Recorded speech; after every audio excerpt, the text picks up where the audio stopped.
Alright, hello lovelies.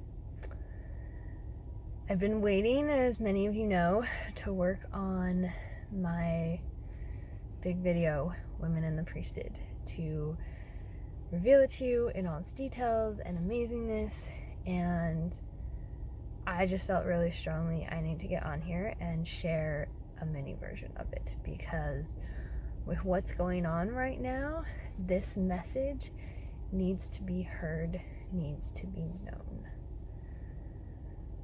It's gonna be short.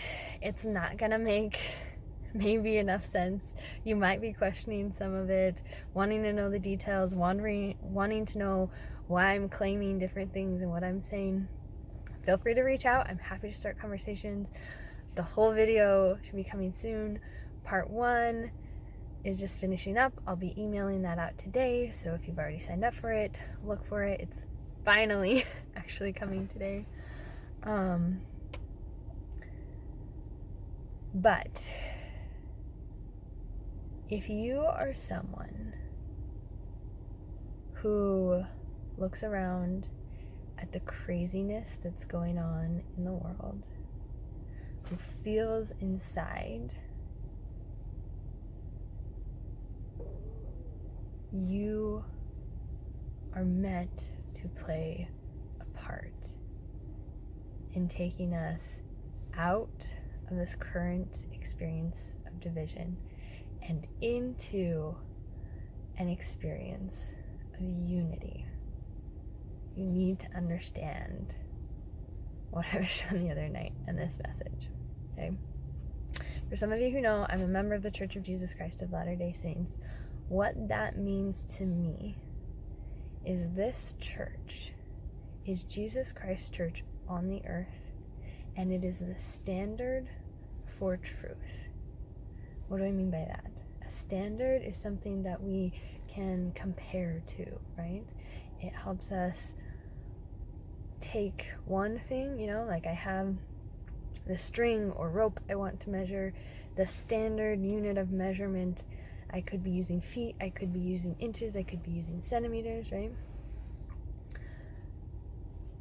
The standard for truth, you want to measure something, is the gospel, right? When we come back to that, it's always going to point us in the right direction. It's always going to guide us and show us the way. It's up to us to understand it.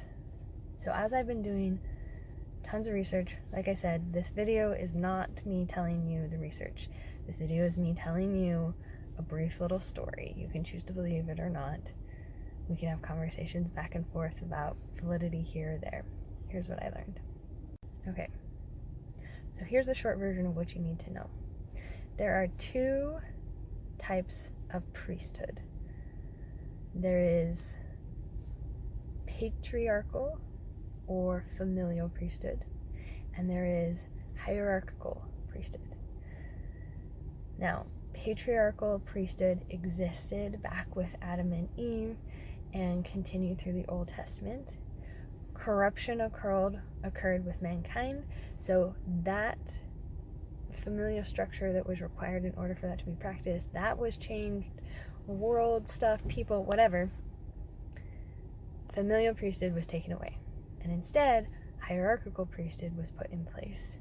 This is the men in charge priesthood that we think of.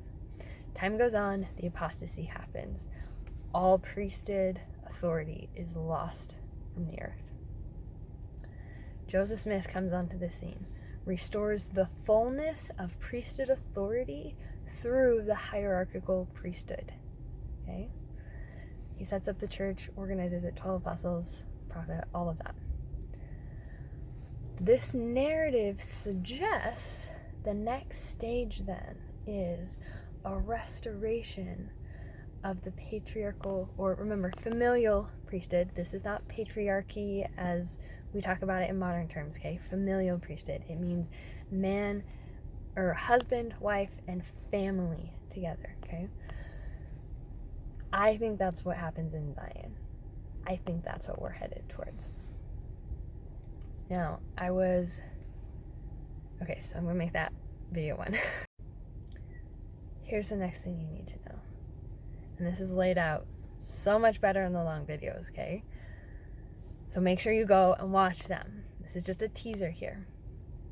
The vision I got in my mind came as a result of listening to a podcast, and in it they mentioned we are women at the edge, and they were talking about how women in the scriptures always seem to be at the edge, right where that disruption is between the norm and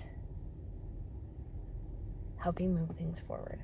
And I was thinking about this, pondering on it, and I got this image that came to mind of men standing firm in the center, holding like a pole into the ground, very strong, like a tent pole, okay?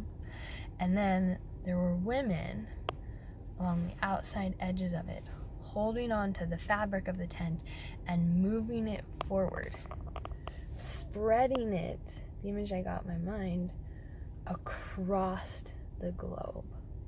So if we think back about this pattern I just described and how the priesthood authority was first restored in the hierarchical form with the prophet Joseph Smith, we have the men planting the stake again in the ground, right? And they're taking the gospel throughout the world, right? Missionary work doesn't end there, and it starts to shift as women come to recognize their role. We have the cloth. We are holding on to the edges, and it is us who play a vital role in taking the gospel, not just physically to the world, but into the hearts of the people. Okay? And this is going to happen through relationship and connection. This is why women are starting businesses. This is why women are starting Instagram accounts. This is why there's this pull, this thing inside of women, this fire, right? If you look at the church specifically, it seems that women are the ones who are riled up, frustrated, right? And it's like, well, of course the men aren't frustrated. They have priesthood power. It's okay for them, right? They just don't understand the difficulties. No, they're in their place. They have the pull, right? Women, that fire inside of you that says, I am meant for something more. There is a work I am here to do, whether it's in your home, whether it's in your community, whether it's through a business. I don't care where it is. You have a spot. And there's some pretty powerful talks recently that talk about the importance of women and the role we will play.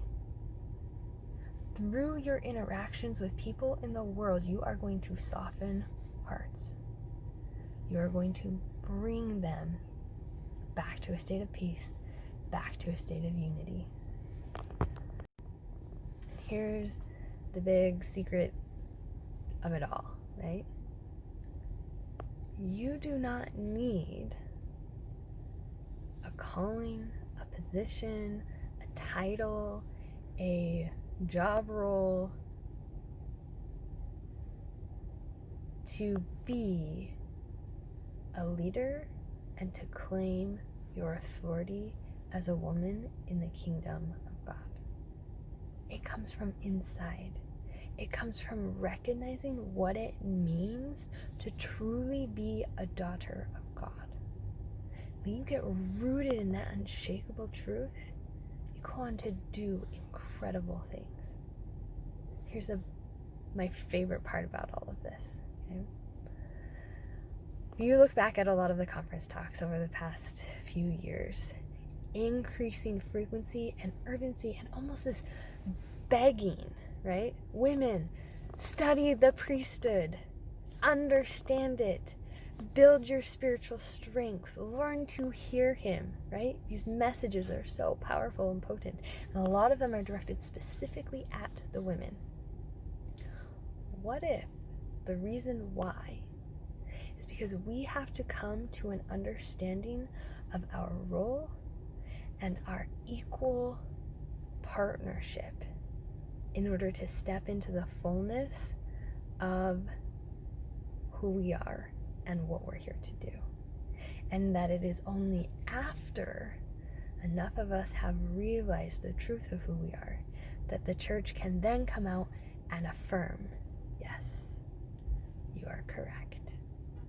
Because if they come out first and they say, yes, women, you get to hold the priesthood too, you were just as special, whatever, you have the same authority, all that, it undermines the very essence, the whole point, that I don't need somebody outside of me telling me who I am, what position and power I hold. I know it. And I trust that when God is ready, I am here. And I'll be ready to step up and take my place. And I know and can see that He has created this pattern to prepare the way forward for all of His children. And that we coming to recognize this and really get rooted in that is what allows us to move forward and to step up. Okay, so why am I talking about all this right now? Because we're getting a little taste right now. Some would say it's a bigger taste than we had in 2020, right? But it's still a taste, I feel like, of a division that occurs on the pathway to where we're going, right? This is what I mean again. The gospel is a standard of truth. We know things get rocky, get bumpy, and at the other side of it is Zion, is unity, is peace, is equality, is freedom, is limitlessness, right? All of that is how this story ends, okay? Right now, okay, before we can get there though, we have to pull out, okay? My home organizing stuff is coming through.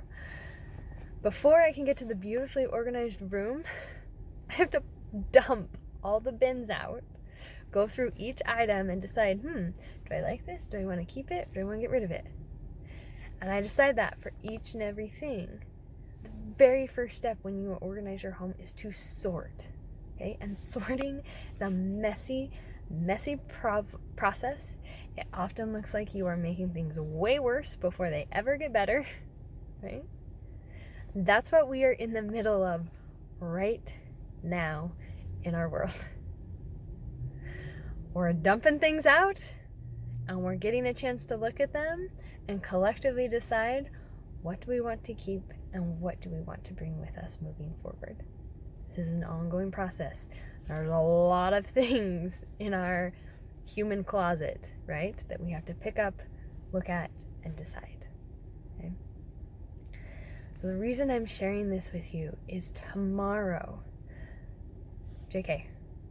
Monday, after the webinar, enough already, it'll probably be after the webinar, I am announcing a special program that is for those of you who feel it in every fiber of your being, right?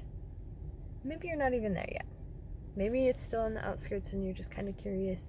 Maybe you're like, there's something to this. I kind of want to learn more. Maybe. I'm afraid to think that big of myself.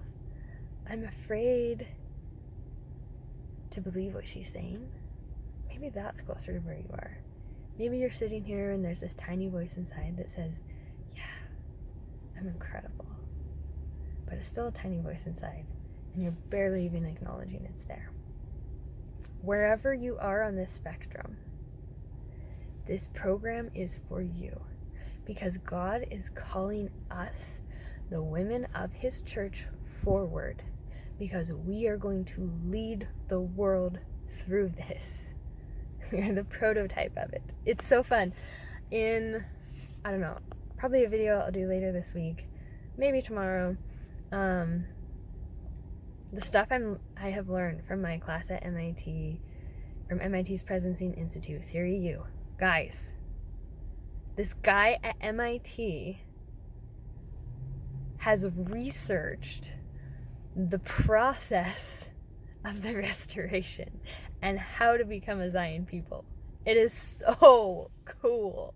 Like, I came out of every class and I would call up like my aunt and other spiritual people in my life and I'd be like, guess what we talked about in class today, right? And this is not BYU. This is not anything like, it's amazing. You guys need to know this. You need to understand this. So, Monday morning, come to the webinar, register with the link in my bio, and get ready because, guys, it's going to be amazing, the work we get to do. I know right now it's probably looking scary. You're worried about where we're going. As a professional organizer, most of my clients would feel that way when we're pulling stuff out. It gets very overwhelming. It gets very stressful if you don't know the plan. This is why I have a 5-step process for organizing any space. Sort, thin, assign a home, return, and tune. Okay? Once you know that, okay, this is the first stage. This is the second stage. This is what we do next, right? You're able to look at what's going on in the world and go, I see you. I see what's going on. You're able to get rooted in my role. Okay, this is who I am. This is what's going on. How can I show up in that? Here's the direction. I know where we're going. I know where we end up. What can I do to get from where I am to be closer there? This is what the webinar Enough Already is all about. This is what the special announcement and program I'm going to be announcing on Monday is all about. You don't want to miss it, guys. You're critical. You're beautiful. You are amazing. And if any of what I just said feels really heavy on you, it's okay. Because perhaps God is not asking us to add more things to our to-do list, but it is instead asking us to change our list. I got you, girls. We got this. The rest of the restoration is gonna be freaking amazing. Come join me. I'll talk to you next time.